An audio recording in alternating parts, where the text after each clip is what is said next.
comme tous les autres enfants, je grandissais, mais jusqu'à mes 7 ans, je ne parlais pas toujours, du moins difficilement. Et cela m'a coûté énormément. J'ai repris la classe de CP1 3 fois, donc disons que ma première licence s'est fait... Quoi, manque d'intelligence ou manque de parole? Je me penche sur manque de parole. Donc vous avez pensé 2 fois au suicide? Justement. Bienvenue à tous, bienvenue sur ce podcast. Ici, nous invitons différentes personnes qui vont nous partager leur parcours. Et nous avons le privilège d'inviter une personne aujourd'hui qui est passée du manque de mots à la parole vivante. Aujourd'hui, nous invitons Monsieur Lamboni. Monsieur Lamboni. Oui, Monsieur Farid. Bonsoir, comment vous allez? Oui, je vais bien. La santé me visite. Et de votre côté? Et on rend grâce également. Rendons grâce à Dieu. Ok. Et pouvez-vous vous présenter en quelques mots pour le peu de personnes qui vous connaissent en euphémisme? D'accord. Je suis Lamboni Djapien Fexo. Je suis informaticien de formation. Aujourd'hui, je suis formateur en technique de prise de parole, de vente, de la relation client et de la gestion des données en ce qui concerne la commercialisation. Et par ricochet, je suis entrepreneur. Je suis le fondateur de la start-up Langtech qui fait dans tout ce qui est informatique des initiatives Entreprendre ou Mourir et Langtech Academy qui inculque et insuffle l'esprit entrepreneurial aux jeunes aujourd'hui.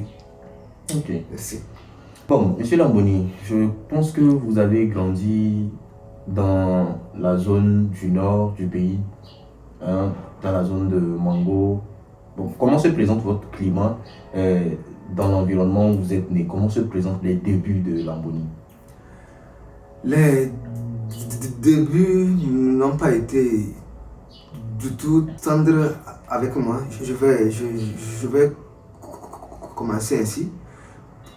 Parce que à ma naissance, comme dans toutes les familles, voilà, c'était la fête, c'était la joie, etc. Jusque comme tous les autres enfants, je grandissais, mais jusqu'à mes 7 ans, je ne parlais pas toujours, du moins difficilement. Vous ne parlez pas jusqu'à 7 ans? Effectivement. Okay. Et cela m'a coûté énormément. Si je vous posais la question à savoir, vous avez fait combien de fois la classe de CP1? Donc une fois, hein? Moi, j'en ai fait 3 fois. Wow. J'ai repris la classe de CP1 3 fois. Donc, disons que ma première licence s'est fait... Quoi, manque d'intelligence ou manque de parole? Je me penche sur manque de parole. Parce que, comme je vous le disais, ce n'était pas du tout facile. Et pour certains, il ne fallait pas encore que j'avance avec cet art-là. Ok. Donc, en résumé, vous grandissez. Oui. Vous grandissez, mais avec un handicap, apprendre la parole et tout. Donc, juste à cause de ça, votre environnement vous imposait des choses. Justement. Alors, ce que je veux comprendre, c'est une petite parenthèse. Oui. C'est une parenthèse que j'aimerais que vous résumiez juste en 2-3 mots, peut-être. Vous avez, en tant qu'enfant, vous grandissez avec les autres enfants. Oui. Comment se comportaient les enfants de votre entourage à cette époque envers vous? Bon, parce que, sans se mentir, les enfants sont plus vicieux que les adultes. Donc... Je vais dire que jusqu'à l'âge de mes 16 ans, j'étais une personne isolée. Isolée parce que à cause de mon handicap et les adultes et les enfants se moquaient de moi quand je faisais l'effort de pouvoir parler. Je ne sais pas si c'était par ignorance ou par voilà, c'est par pur plaisir, je ne sais pas. Et à cause de cela, je m'isolais et j'avais un ami. L'ami que j'avais, c'était le livre, c'était les livres, c'était la lecture. Et ce n'était pas seulement à la maison, et à la maison, au quartier, même à l'école, où j'ai failli abandonner les études en classe de la 4e, où je ne pouvais plus vivre dans un environnement où on ne voit pas le potentiel qui est en toi, mais ton handicap, et on utilise cet handicap pour te ridiculiser, pour te minimiser. Je me rappelle même que les gens m'ont dit que parce que je n'arrivais pas à parler, je ne vais rien devenir. Carrément. Je ne vais pas m'en sortir. Mais aujourd'hui, c'est tout à fait le contraire, et nous remercions le Tout-Puissant pour sa grâce. Si je comprends bien, votre entourage vous sanctionne pour quelque chose que vous n'avez pas choisi. Donc, maintenant j'aimerais savoir, vous êtes parti de là, de la naissance où vous n'avez pas cette aptitude-là à sortir des mots. Justement. Mais aujourd'hui, nous constatons que je constate que vous intervenez dans des concours, des compétitions d'art oratoire. Par exemple, la compétition Parole d'Or qui est passée précédemment. Oui, et actuellement, les JVF francophones qui passent actuellement. Oui. Et plusieurs autres, comment appelle-t-on, comme le CAOF ou d'autres compétitions d'art oratoire dans lesquelles vous évoluez. Pourquoi avoir choisi votre handicap pour évoluer? Est-ce que j'avais d'autres choix? Je vais dire que un handicap n'est pas un frein.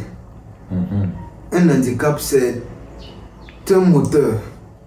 C'est un tremplin pour pouvoir vous propulser vers d'autres horizons. Autant pour moi.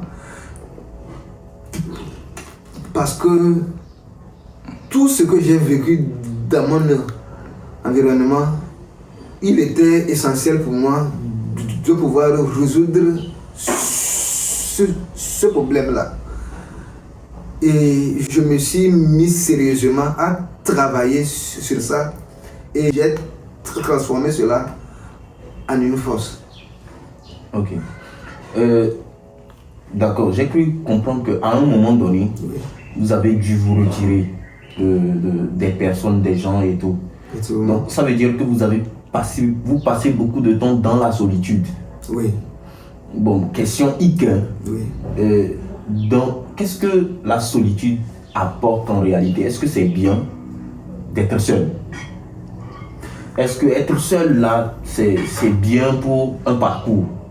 Ce qu'il faut savoir, les êtres humains sont des êtres sociables, mais des fois, compte tenu de certaines contingences internes ou externes, il faut à un moment prendre la résolution de pouvoir s'isoler pour pouvoir faire le point et observer le monde de l'autre côté. Okay.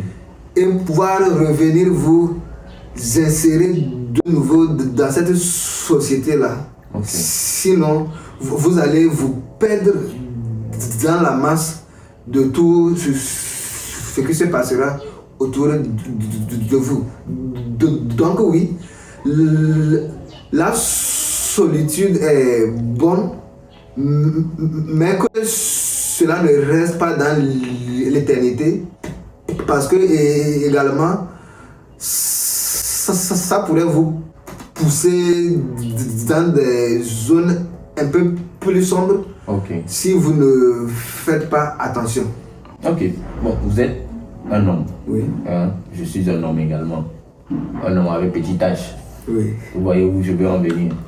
Dans le sens de la solitude, oui. Combien de temps avez-vous passé sans peut-être avoir une compagne qui vous accompagne dans tout ce que vous entreprenez? Combien de temps avez-vous déjà passé sans, c'est-à-dire en tant qu'être célibataire? Combien de temps avez-vous déjà passé? Quel est le record que vous avez passé en étant célibataire? C'est ce que je vous expliquais. Du fait de mon parcours, sur ce que j'ai vécu avec mon handicap, il m'a fallu énormément de temps. Combien exactement? Avant que je ne puisse peut-être dire que bon, à partir de ce moment j'étais en couple, etc. Il m'a fallu au moins 12 à 13 ans. 13 ans de solitude. Avec mon handicap. Parce que je me retrouvais dans ces environnements où j'ai des choses à dire. Je veux aussi participer. Mais dès que je demande seulement la parole, tout le monde se met à se moquer de moi, etc. Et après ça, naturellement, j'ai eu des moments de vie en couple. Ok. Jusque bon, ça n'a pas marché aussi. Et vous êtes revenu actuellement là? Actuellement, je suis célibataire. Je vais dire, ça dure maintenant 7 ans. Donc 7 plus 12.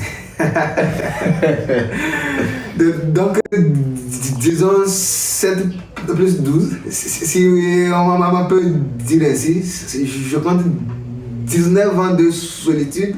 Wow. Oui. Et je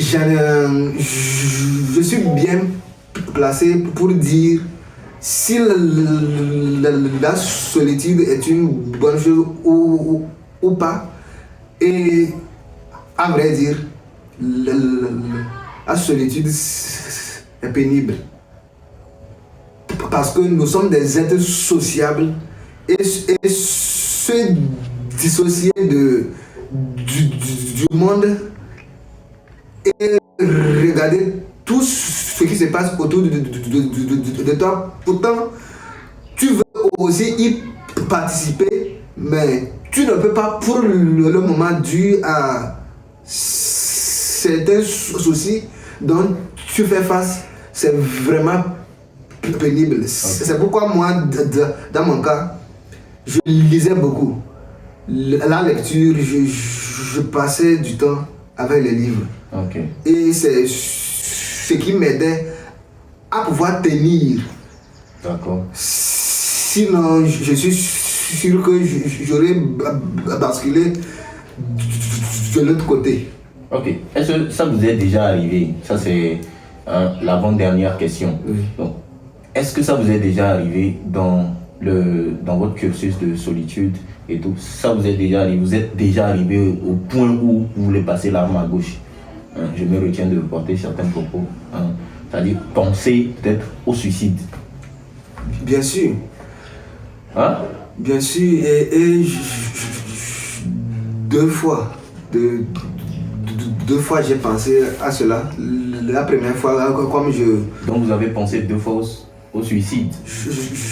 Justement, la première fois, c'était en classe de la 4e où je voulais abandonner les cours. Voilà, je voulais abandonner les études parce que je n'en pouvais plus. Je n'en pouvais plus parce que je ne me sentais plus dans ce monde-là.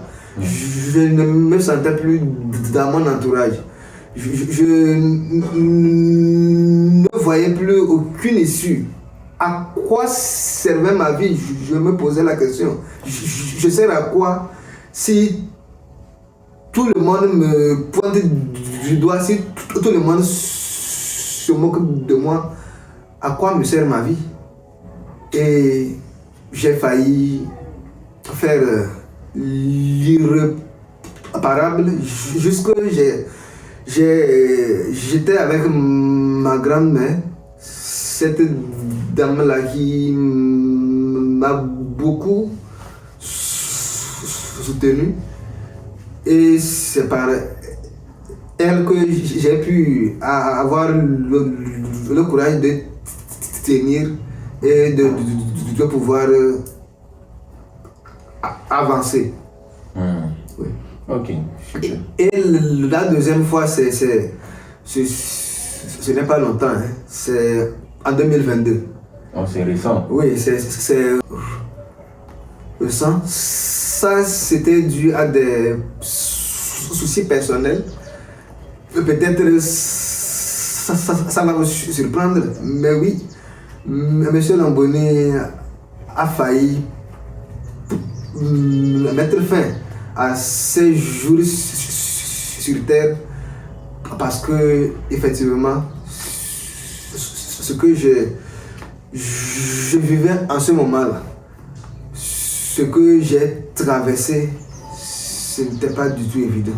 Et je me posais toujours la même question. Jusqu'à quand?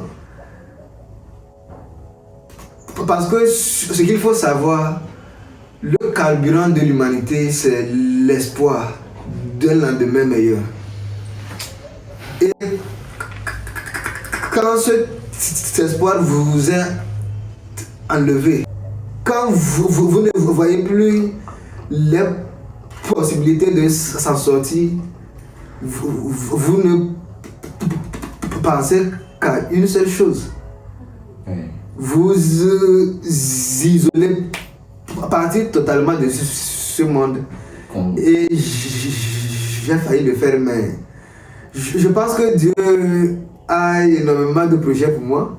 Exactement. Il a fallu un appel qui a tout bouleversé.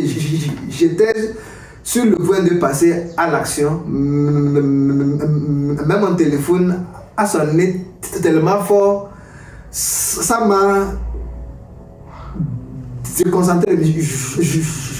Je vais dire, ça m'a fait sortir de la zone. Voilà, de ce monde-là pour me ramener dans la vie réelle. Et c'est, voilà, ce s'appelle-là qui a tout basculé. Je me rappelle même quand j'ai fini l'appel, je me suis retrouvé avec énormément de comprimés, d'âme, tout ça là. Et je me posais des questions, c'était pour faire quoi, etc. Donc j'avais tenté une overdose. Mais bon, Dieu merci, je suis toujours là. Et voilà. Ah, ça c'est super. Et vraiment, nous rendons grâce également à cette personne-là, cette personne particulière-là qui a pensé à appeler à ce moment précis. Pour la dernière question, et nous allons nous arrêter, parce que c'est plein d'émotions, c'est plein d'énergie, ils sont en train de se... J'en oublie même qu'on est en train de partager quelque chose. La dernière question, c'est... Est-ce que vous envisagez, ou bien est-ce que vous envisagez peut-être dans le futur mettre quelque chose en place de particulier pour aider des personnes qui ont le même handicap que vous? Oui, justement,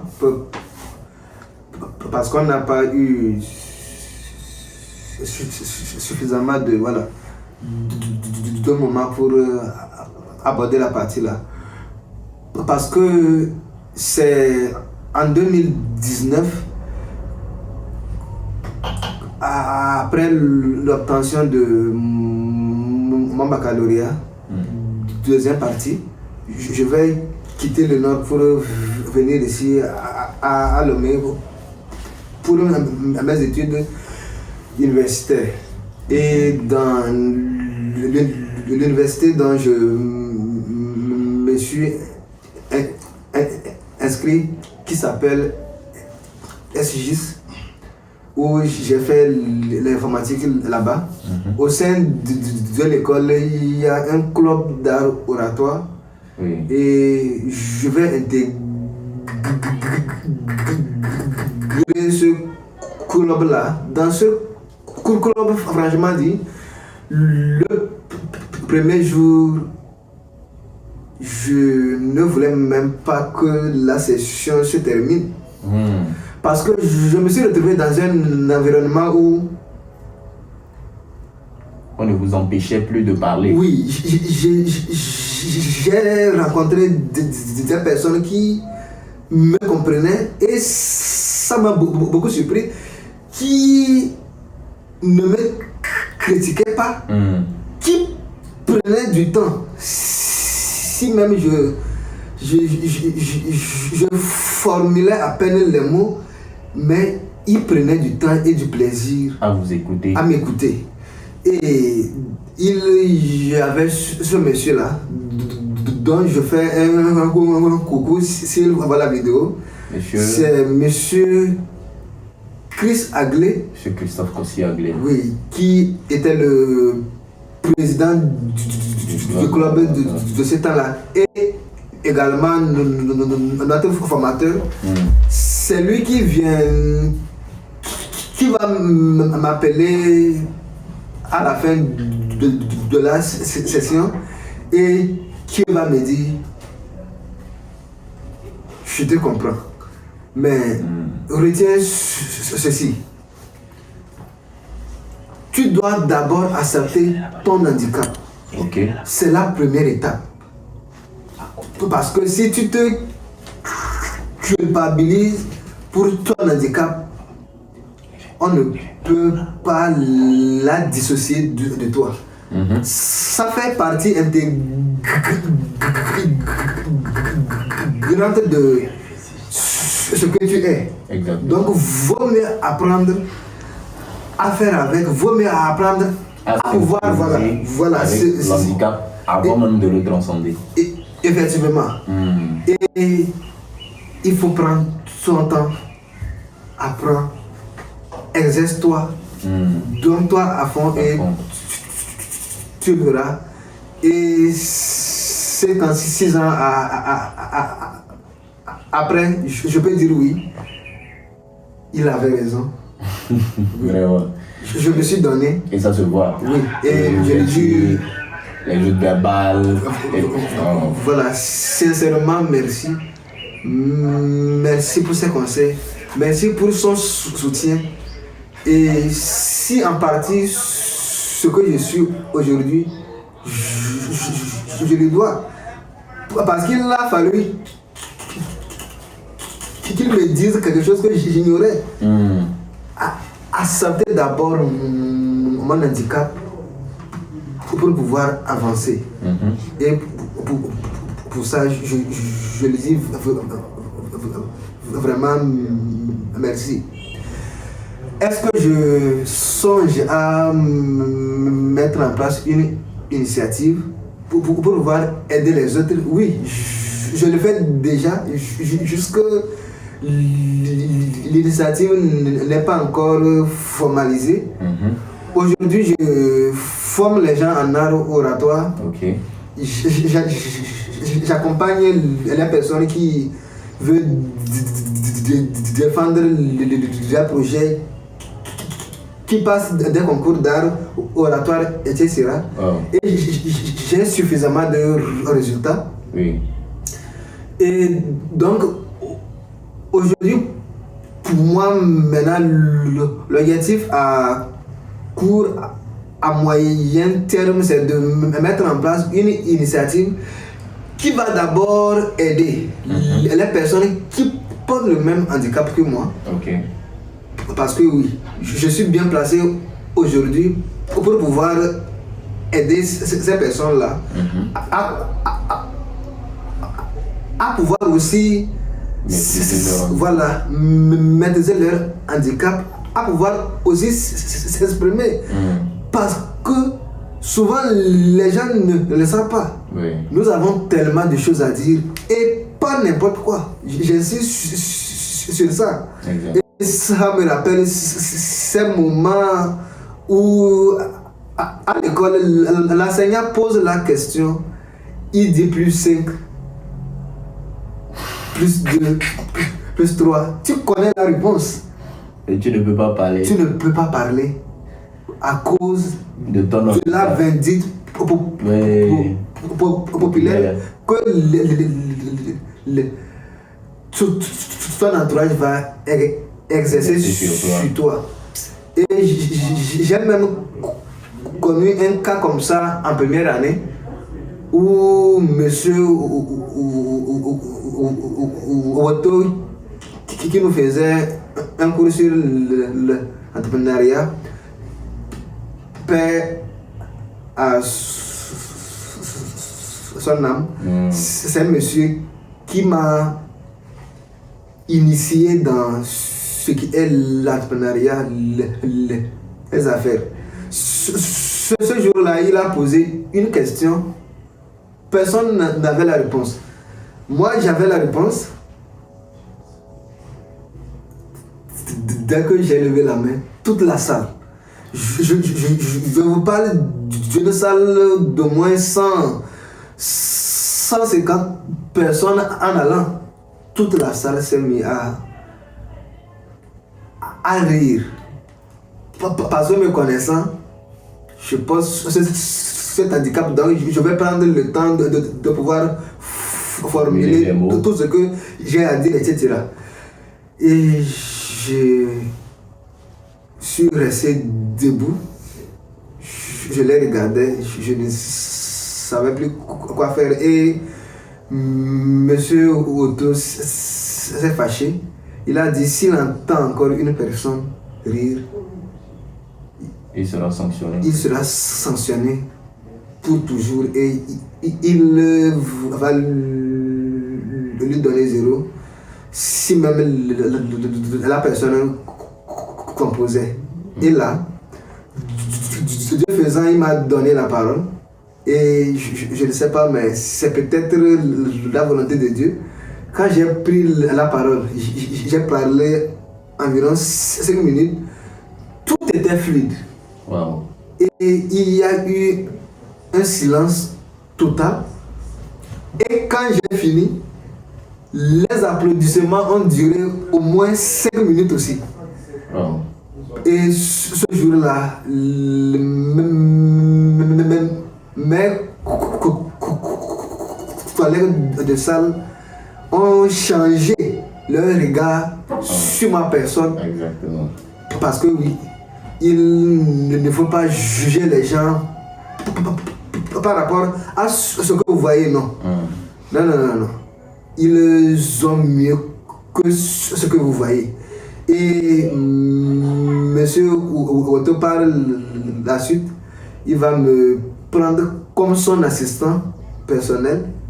Il était dans les assurances. Dans le temps, c'était Saham Assurance qui est devenu Salam Assurance aujourd'hui.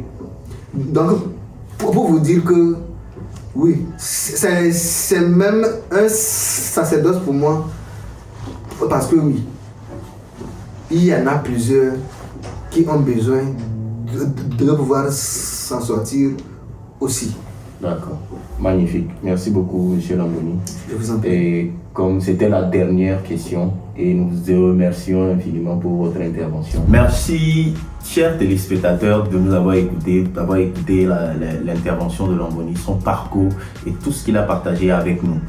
Donc, ici, vous allez encore voir davantage de personnes. Je vous mets dans l'interrogation de la chose à vous questionner. La prochaine personne, c'est qui?